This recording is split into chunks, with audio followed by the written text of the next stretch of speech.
together now. Hello, humans and fans of the Cockney Watchdogs. I hope you're a fan. This is a podcast called Two Dogs and the Truth. And this is episode 4. Woof, woof. Woof, woof. We're here. We're here. Right. So, Zaz, today, correct me if I'm wrong, but we're talking about CW1, Cockney Watchdogs Indeed. 1. That is accurate, but only half. Only the first half because it has 40 songs, which is crazy. It's our version of Ill Communication, a little bit. Yes, by And Robert Johnson. It's called London with a Twist, or sometimes Twist London Up, depending on if we can't remember the order of the words. Yes, album made on paint. Album cover definitely made on paint. It's got that's word art, so it was made on word and paint. Excellent. Cover is me wearing the same hat that will later reappear on CW4. And Nathan, Yes. You probably age 10. Yes, roughly, yeah. Roughly 10 with half a rabbit. Just half. From Just half. the last album cover. Same rabbit. Queen Lisa. This one, unlike the last few, the what was the last one called? Mother's Day Birthday EP and the King's Royal album, they had lots of samples on. But this one, the Cockney Watchdogs, they're only going ahead and playing live instrumentation all the way through, and very, very sweet indeed. So It is. It's incredible music. incredible. It's actually a really good listen. So why don't we start having a listen to the first album, which is a remake of Atlantis Morissette. Yeah, so our first cover of ourselves. Exactly.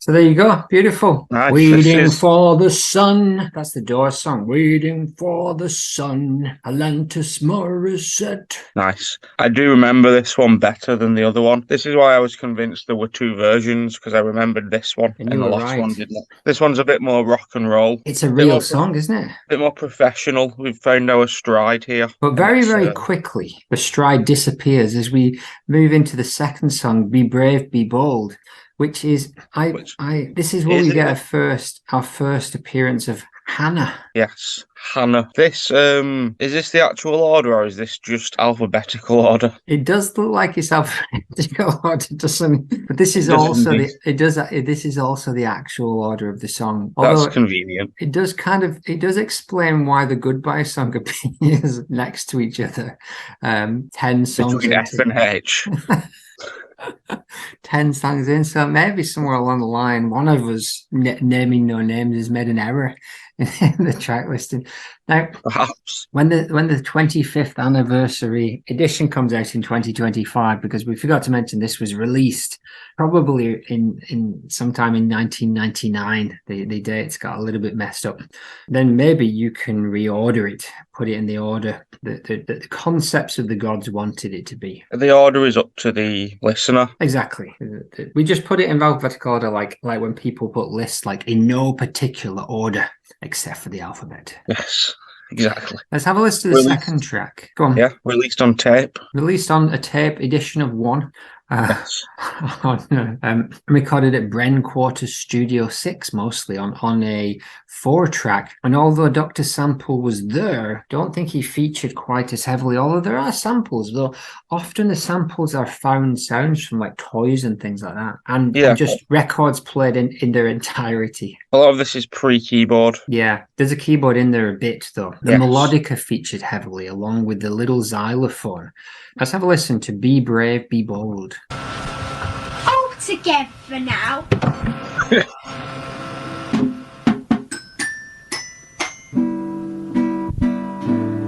All together now. All together now. All together as a family.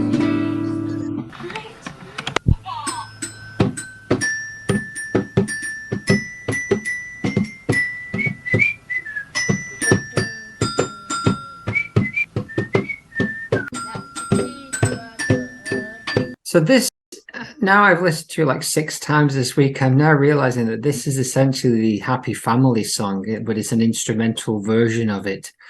Yeah. It has classic whispering in the middle, and I'm not on it. Yeah, we moved into a era here where you are absent from some of the songs. Superfluous. Yes. I like the bit in the middle where I try singing and she yells at me. I sing one line enthusiastically and you hear her say no. And then she has got a good voice, actually, for such a youngster, though. She does indeed. She's our vocalist, shall we say. Yeah, this was, I don't know why it's called Be Brave, Be Bold. I wondered whether that was a reference to something, but maybe not. But it is a brave and bold move, and the second song of your debut LP to bring in a new member and get rid of one of the founding members. Yeah, and have her just dominate the song by yelling at the other current member to stop singing. It is the first appearance of the All Together Now, which what's that from? Nothing, I don't think. I think we should also point out she's the only one to bring any Cockney to the Cockney Watchdogs. So I assume that's why she's doing it, but I don't know what. I think it's just what people say before they start singing. Like, clap your hands. Put your guns in the air and wave them like you just don't care. Yeah, like Kid Rock. So there's got Hannah on xylophone whistling, Zaz mumbling. Pokemon toy samples appear through, and it's got a nice laid-back vibe. It's actually pretty nice. You could loop bits of this and make a nice ambient track. Now we move on to a Brendan, Joe, Nathan, Anna, $, percentage time song. Yes. This is where I appear, but only incidentally, as I appear to be coming back from out while you're in the middle of recording more great songs without me. Cameo.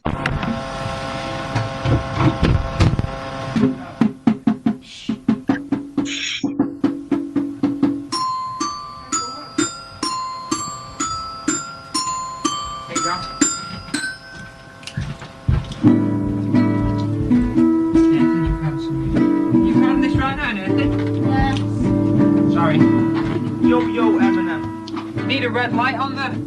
I'm so sick and tired of being Nathan, only re-jamming on my guitar. Nathan. So Joe Kearns pops up there for a little cameo, and I'm coming back from outside with Joe Kearns to realise that Brent's Quarter Studio 6 has been taken over by my younger brother and his friend recording an album. I thought I was going to be on this album. The lyrics in this song are just whatever you and Joe Kearns say by accident.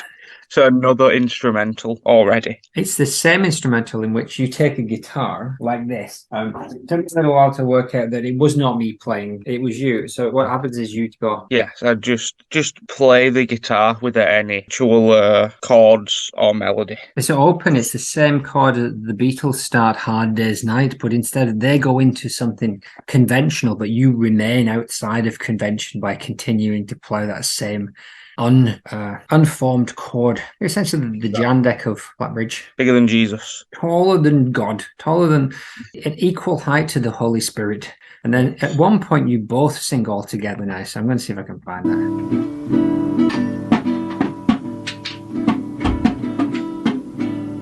All together now.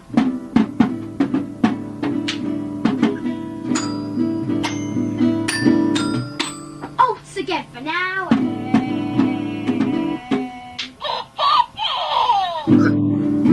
All together now.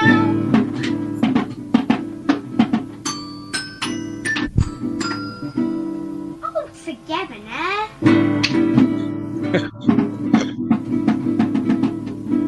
All together now. Brilliant. What I like about that is that she's saying all together now as if that is meaning like sing along, but there are no words in it other than all together now. It's very meta, isn't it? So there's one guitar chord. She's singing all together now, but insisting that you do not join in. There's no words to join in on. It's brilliant. So this goes into a buzz fight story, which is the sad story of a buzz fight man. And there's some screaming in it and some nice samples in the background. And I think the idea of this was from a Henry Rollins monologue, which I couldn't find. off an album called Sweatbox, which I had, but he talks about a man who just got out of jail and he was going to score. And he sadly said to Henry Rollins as he was getting out of the buzzer, "Don't get tattoos on your face. Nobody will understand," which I thought was beautiful. So let's have a listen to Buzz Fight's story. This is the story of a man who got into a lot of trouble on a bus one day. It's all about he punched another man because he was sitting in the seat he normally sat in. And then he hurt his head and he got a cut. So a nice little simple story, the kind of thing the Cockney Watchdogs kind of excelled at in later years, but it was their early story song, I think. Yeah, this feels like an or like a continuation of what we've already heard from the CWs, as opposed to whatever the last three have been, which is what we'd call a new era. Yeah, what's the sample? Is it just one of those things that, like, when a keyboard auto plays? It could well be. There's some demo stuff and some preset stuff appears later, but it could also be a sample. It's quite nice, but I couldn't work out what it was. Yeah, I feel like it's one of those free keyboard melodies. I hope so.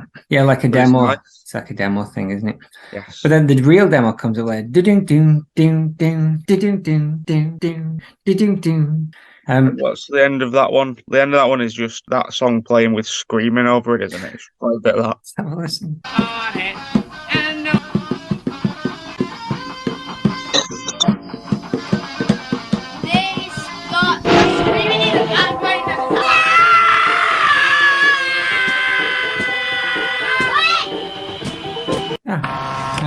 I also think because it must have been too early for the screaming. Well, it cuts. It's a totally different song. It's going along nicely, and then it just cuts, and it just comes in like that video at the end of the Dawn of the Dead remake, where it's a video camera. And it keeps cutting out, and each time it cuts out, a more horrific scene unfolds. Yes, that is very CW. But instead of horrific, CW. It's terrific. Yes. And we move on to Bye Bye Sweetman Pie, a reference only in name alone to the Mr. Sweetman song from the earlier album. A beautiful Jandek-esque recorder and guitar and melodica from the classic ensemble, all back in the room for the first time. Okay, 1, 2, 3.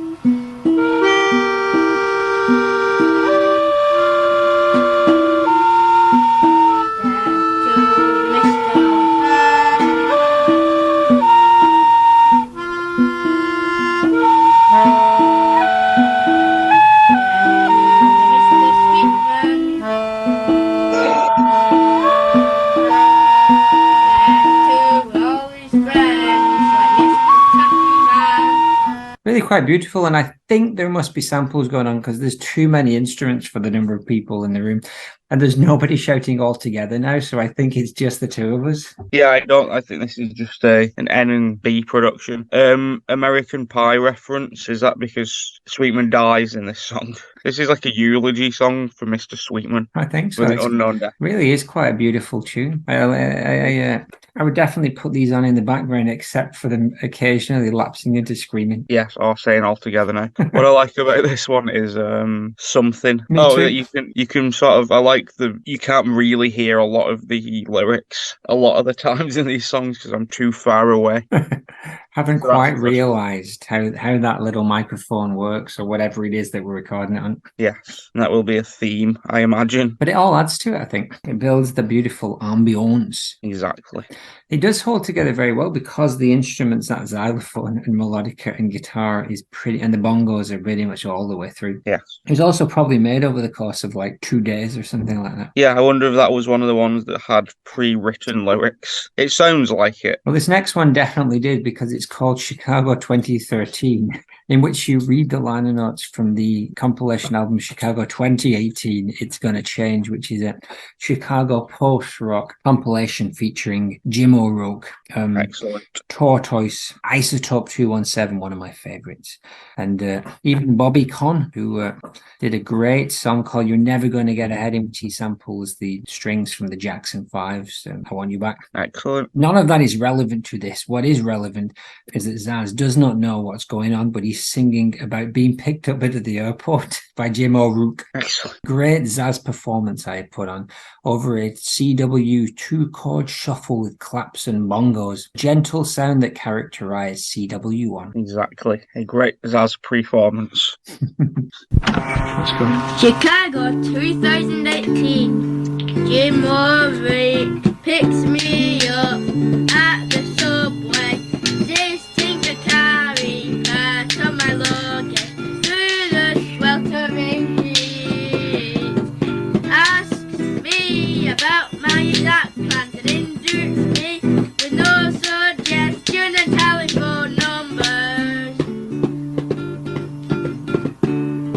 Very nice indeed. That is a good one. It's more conceptual.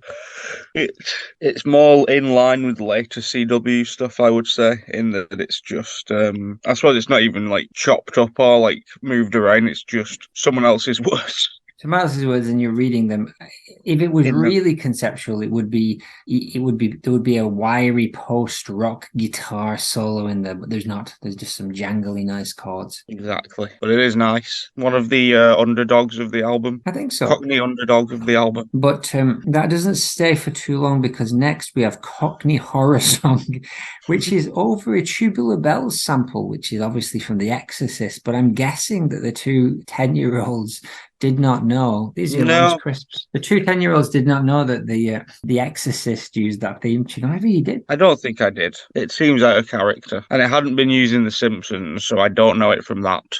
Anyway, there's some ghost noises, some wailing from everyone, and some sweet synthesizers. All very spooky. I was actually at that age too scared to watch The Exorcist. I only watched it like 2 years ago. Wonderful. It's scary. It's a bit scary, isn't it? Horror song.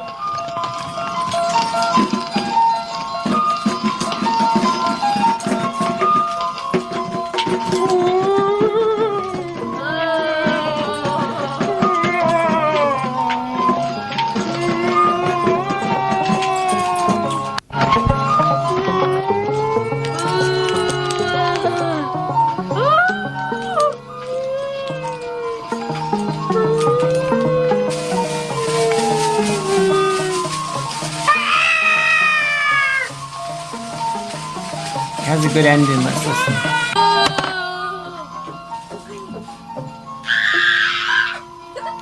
My first victim. Very good. Wonderful. Another concept song in that we've just, and by we, I assume some of these ideas have come from me and Hannah and have been just greenlit by you. I think a lot of it probably from her. Like, this album should have a horror song. Like, this album should have a variety of songs, considering the next one as well. But like, we're going to have, this album is not going to fit into one musical genre. We're going to cover horror, rock, pop. We're going to say all together now quite a bit. But that was the first song with all three of us. Is that right? I believe so. Yes, I believe so. And it was a nice concept, and it leads into Cockney rock, in which we sing over Good Morning Captain by Slint, playing a recorder and a xylophone. The CW set into a great grouchy, I think that should say groove. It also cuts out before the actual song kicks in, which is good, that we don't actually take advantage of the best part of the song that we're stealing.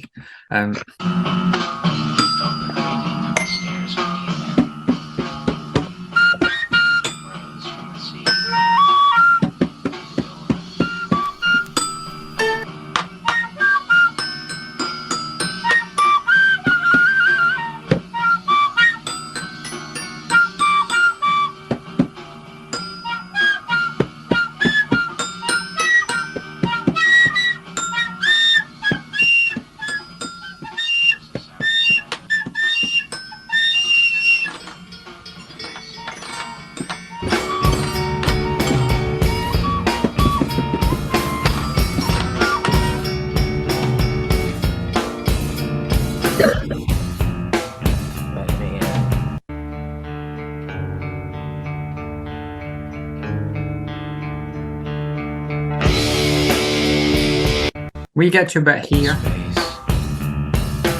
Oh, yeah.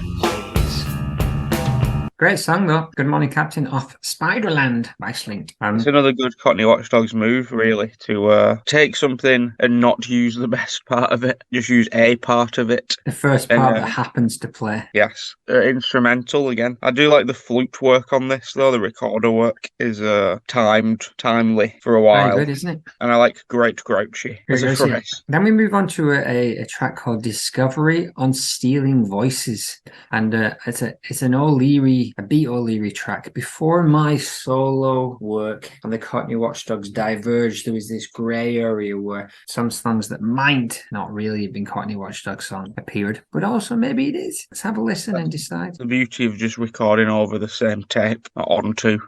Evidence of the impulse behind it, the artist's invasion of that impulse, the scourge of making that story. We want to feel that behind this poem, however, is something that kept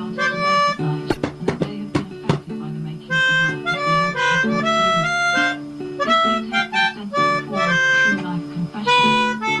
brought to. This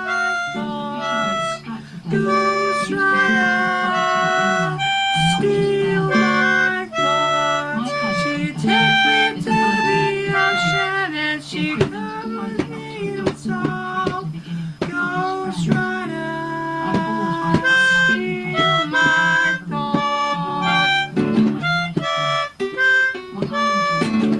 not. Radio, yes. Bongos, melodica, guitar, tunes. As it goes on, do I not join in and sing something? Because I vividly remember, and still I'm on the fence, but I thought you said...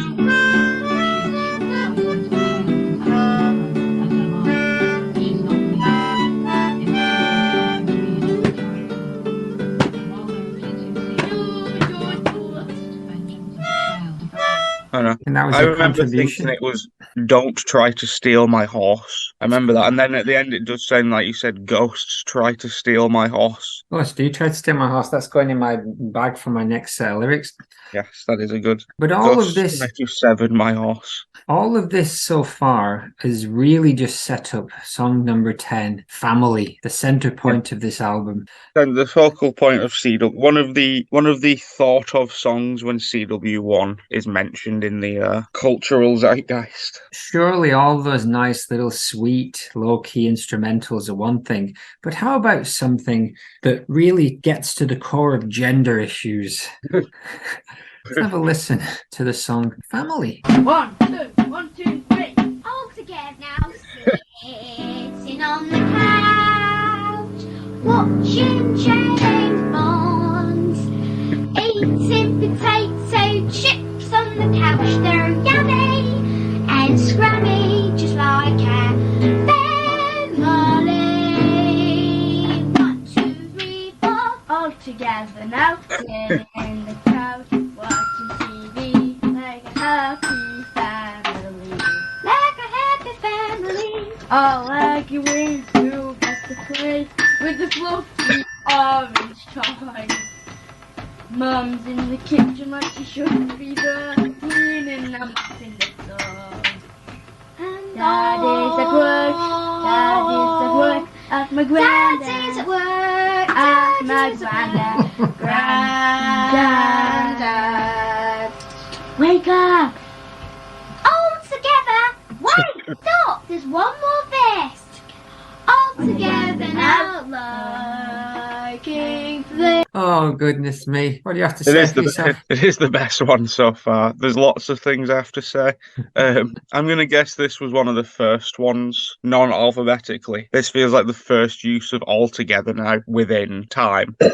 I like that she's obviously recently seen something like Mary Poppins or something, or like she Oliver. Just thought, yeah, like, oh, Cockney, I'm going to really milk this. I'll give her this, though. Her first and third verse are much better than my verse. Oh, no. My verse is nothing if not problematic.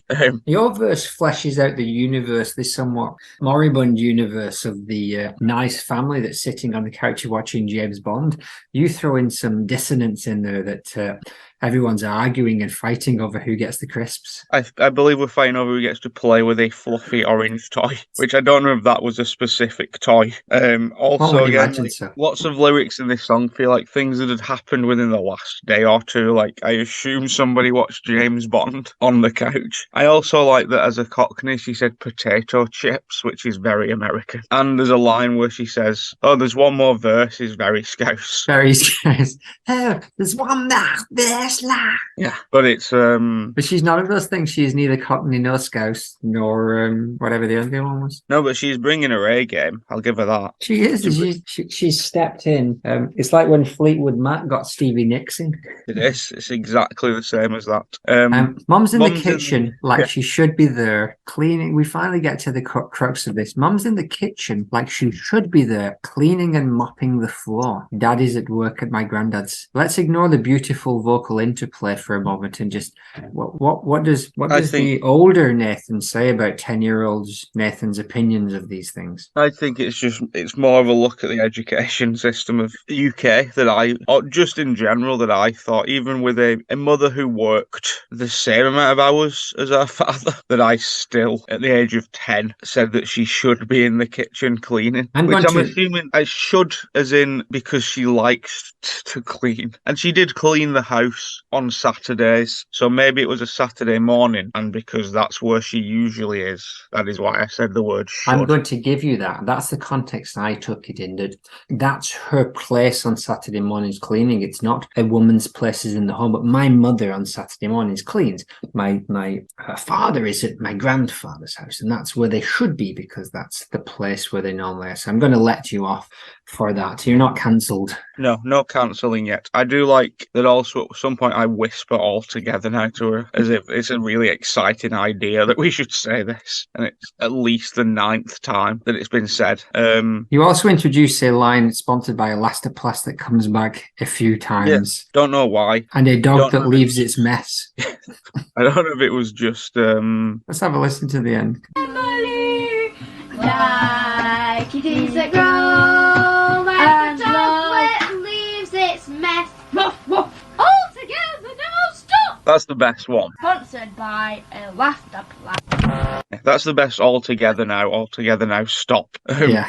It must be, well, it's bled into the modcast as well, just having sponsors for things. I think I must have seen some cartoon or something in which there was a gag and it was sponsored by something, but I don't know why Elastoplast. I think just because it sounds funny. Did they want the last one that was I Am Moron, which was a Cartoon Network thing? Oh, yeah. Moving on to the next song, A Woman Should Stay in the Kitchen.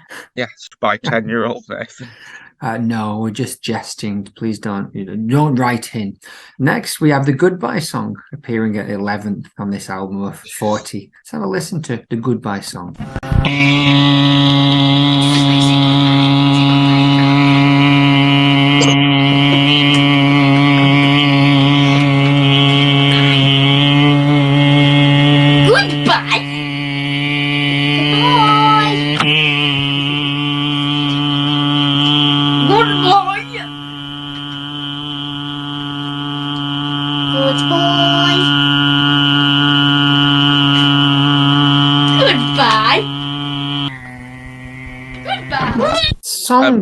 Song.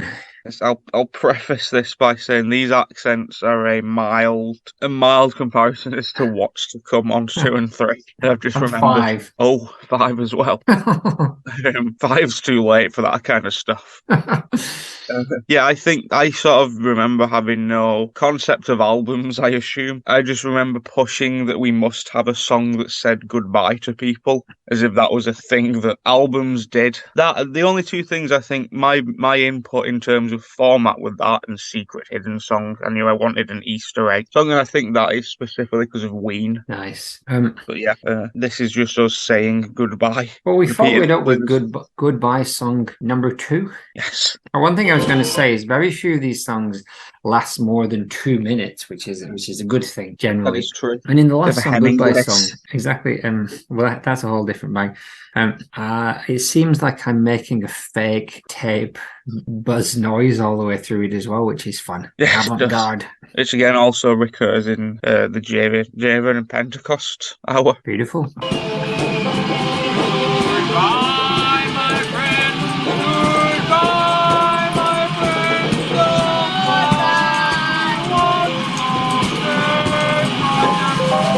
Goodbye, my friend.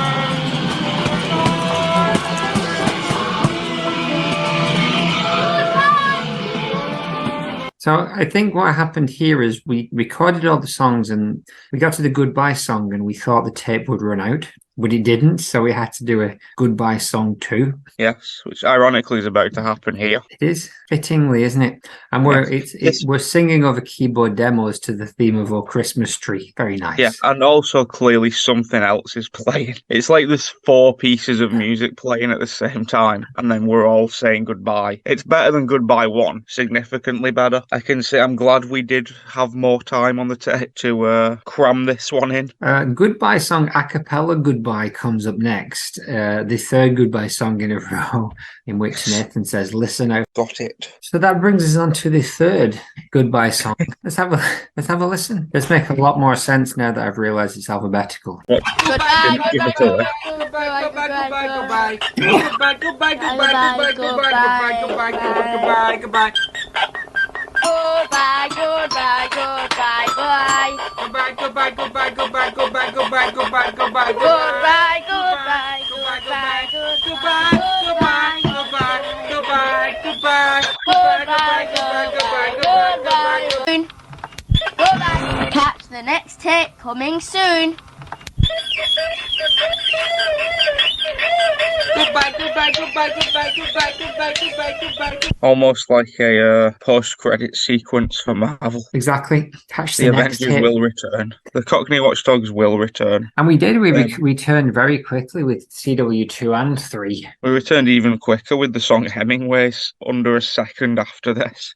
I like that it's not called Goodbye Song 3. We have Goodbye Song 2, and then it's followed by Goodbye Song. Keeping people on their toes. But this one does place second in the Goodbye Song rankings after the middle one. It's very interesting how we approach the 3 songs very, very differently. We're showing our range. Yes, but also somehow exactly the same. They're just 3 people saying goodbye. They've all got the CW vibe, but then we take a little bit of an out kind of it's a Money Mark style jam classic, quite classic Zaz. This is very much our Ill Communication. This is called Hemingways.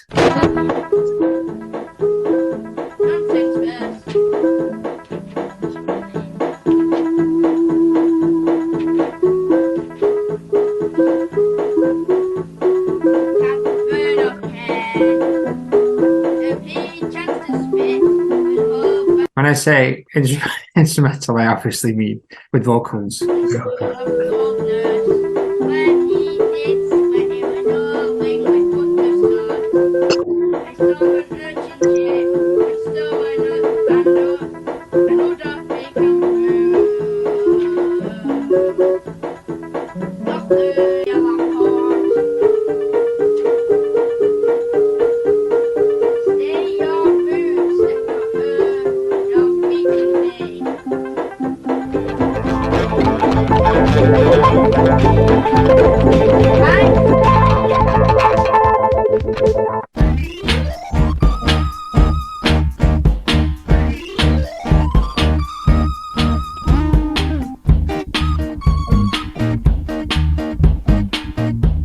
So I like to think it was inspired by that Money Mark track from Mark's keyboard repair. Money Mark being the keyboard player from the Beastie Boys. Yes. I'm guessing you're singing about Ernest Hemingway, but it's too hard to tell. I don't think I'd have any frame of reference for Ernest Hemingway at the age of 10. I also, define Ill Communication? The Communication is the name of an album by the Beastie Boys in which they moved from the very sample-based stuff on Paul's Boutique into playing their own live instrumentation, and it had a lot of these kind of free-form, like laid-back jams on it. I see. I thought you just meant we communicated poorly, which ironically is what's just happened here. I like that it sounds, it does sound very CW. Yeah. Music to slip and close to sweat and through slip. We drop them and win blood. Ye do it quick, then shouldn't be. It's got its own vibe. So a lady friend of mine at the time went to Cuba and bought a poster of the man from The Old Man and the Sea, and it was on the wall in my room. And that's probably what it referred to. Only Old Man and the Sea is the only Ernest Hemingway book I think I've read all the way through. It's a great one, though. You say probably when you must mean definitely. If it Definitely. wasn't that, it would be odd. We have to fight for our right to all together now. That's right. Now we move on to what could possibly be a solo Zaz jam. Hanno could be in there, but it's hard to say. It sounds like he's just in his room cleaning, and instead of simply cleaning the room, he turns it into a musical. In me room, a musical, which I think refers to the Beach Boys song "In My Room." But let's have a listen to what Zaz does when he's left to his own devices. 1, 2, 3, 4. Why? My room is very messy. It looks like a pigsty. My room is very messy. It looks like a pigsty. My room. Still true. Tidy is my room. My room can be tidy. Help me, help me, help me, help me downstairs. Sitting on the couch, watching James Bond, eating potato chips on the couch. They're yummy and scrummy, just like a family. Well, not me. I'm upstairs, cleaning, mopping and tidying. Had a second go at the line there. He fluffed it, but it's beautiful. Takes bits from the other songs, but he keeps going. I want to play more because he starts doing the voices soon. Flush the people down the toilet, but not up here. My room is very messy. I don't have anything to say about it, but help me. Enough of that, let's get to rock. Help me.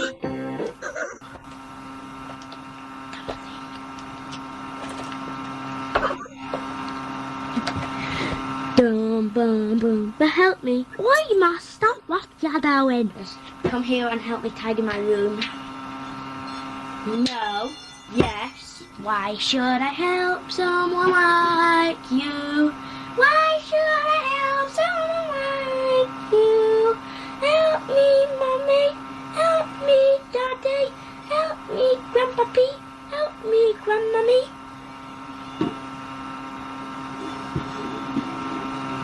It's hard to know what's going on. We've only got 45 seconds left, so let's listen to the rest. Mom's in the kitchen like she should be there, cleaning and mopping the floor. Oh no! And Daddy's at work. Daddy's at work at my granddad's. So that if that's right. Wait! You just have to start this man to man.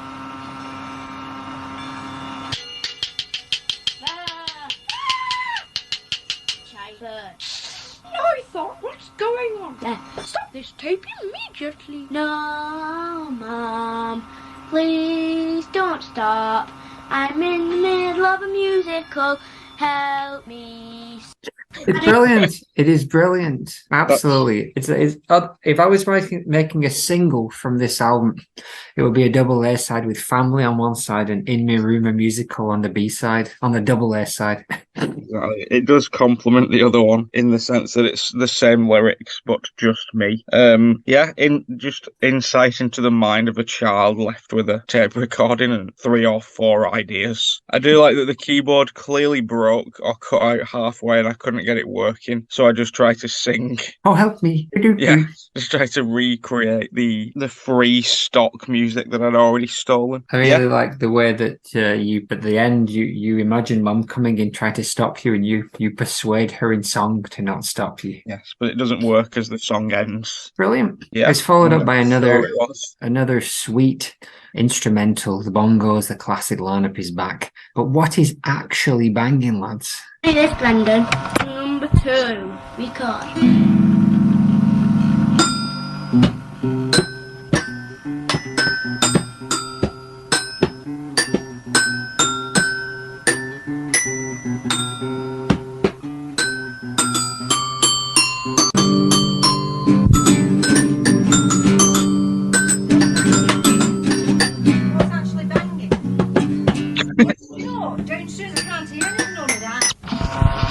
Another classic mum line. What's actually banging? I can't hear anything downstairs other than that. Well, that's all you need to hear, Mother. Yes, that is true. It is very loud. Your 25-year-old son and your 10-year-old brother who are banging xylophones and bongos as hard as they can. This is obviously song number 2, as I introduce it as such. I wonder what song number 1 was. Another instrumental with a unrelated title. I don't understand I'm glad there was less of it than I thought there was going to be, but what is the Indian dance part? Nobody did the voice. Then we get to Look at the Stars, which I believe is an early version of The Stars Are All Out Tonight, which comes in later. Again, nice tunage from the melodica, xylophone, and bongos. Yes, we have already done that song as well. We've already done A Stars Are All Out Tonight on. Oh, okay. So this is a second reboot. It comes back later in song 28, but 2, 3, 4, beginning of the tape. Oh, there we go.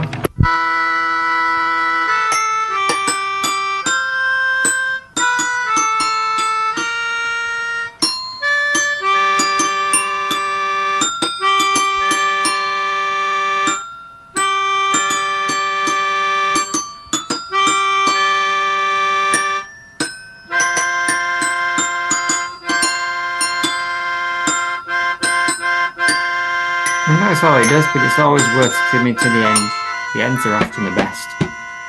But not that one. It does sound a bit like an instrumental of The Stars Are All Out Tonight. Yes, beginning of the tape. There you go. So that would have been another clue. So unless it's the beginning of side 2. Perhaps, yeah. I don't know. Don't know why it's called Look at the Stars. Me neither, sounds nice. But very early CWs. Beautiful. There's a nice vibe to this whole tape. The aggression that was characterized the Kings album is all very. There's been no shouting or demanding that somebody sings. Only from Anna. Well, we mellowed out in our old CW age. Now, Millennium Burr, a sweet and bluesy melody with a descending bass line. Let's have a listen to Millennium Burr. 1, 2, 3, 4. Millennium Burr, I found you in Chicago.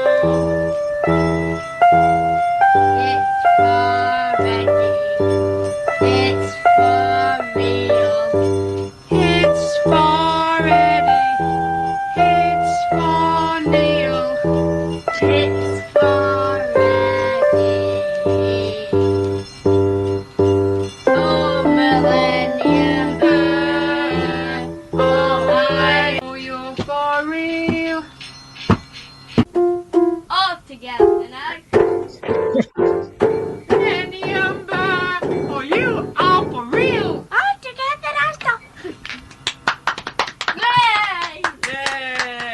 All the classics. That's the first clap ending of the evening, which is good. It characterised the early CWs where we'd applaud ourselves when we finished a song.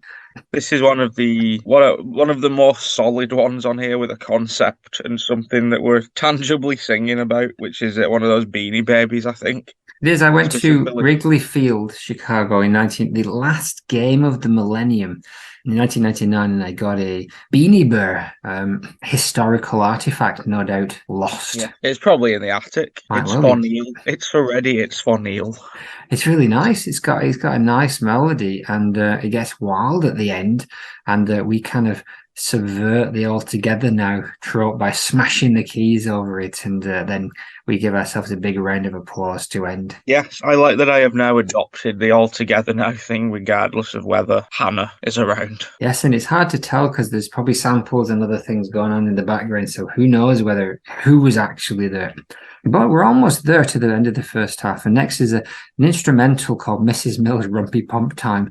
Mrs. Mills was a famous piano-playing, old-timey singer who seemed to be incredibly popular. And I'll play a bit of our song, then we'll play a little bit of Mrs. Mills to see whether we nailed the vibe.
Mrs. Mills looks particularly lethal on the cover of that album there.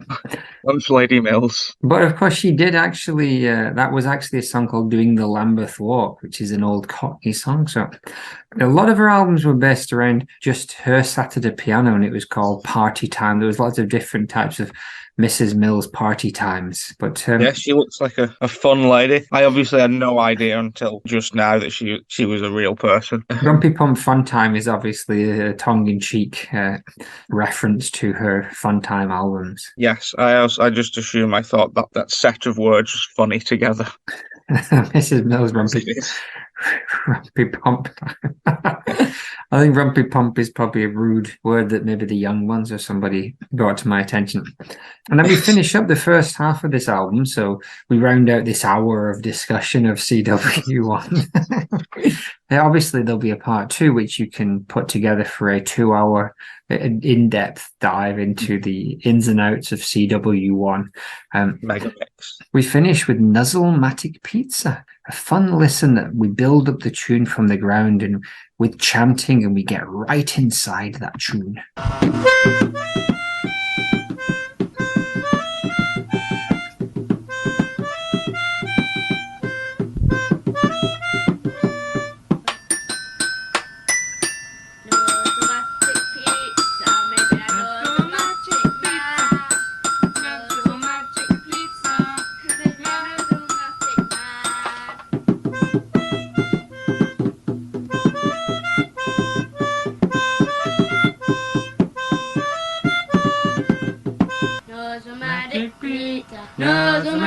Pizza, now's a magic pizza, maybe I'm a magic man, now's a magic pizza, There's some classic whispering in there, lots of beautiful vocal interplay that takes us to the halfway point of the album. What have you got to say? Good name. Good word. Nuzzle-Matic. Nuzzle-Matic. I think that's one of yours, surely. Yeah, it sounds like a child word, but it's a good child word. It's a child, a good child. Yes, it was. It's a good halfway point. You feel like it's a halfway point. It feels like you settled into what the CWs are in album 1 by this point, which is harmonicas, word repetition all together now, and like songs or like lyrics sang from a distance away from the microphone. All in all, it's there's a very strong vibe, and I think it's only a matter of time time before it's rightly hailed as a cult classic, along with its predecessor, the King's Royal CD. But as you said, we're only halfway through. We've still got the School is Cool, School is Rubbish diamvirate. We got multiple secret songs, a cover version of The Stars Are Out Tonight, our version of Tambourine Man, and Elton John's Someone Saved My Life Tonight, and the word song, and our theme song. So all in all, lots more fun to come in episode 5. Bye. Bye. The second half really picks it up. Goodbye. Goodbye song. Bye. We should say goodbye for like 15 minutes. Bye. Goodbye. Goodbye. Goodbye, my friend. Goodbye, my friend. All together now. All together now.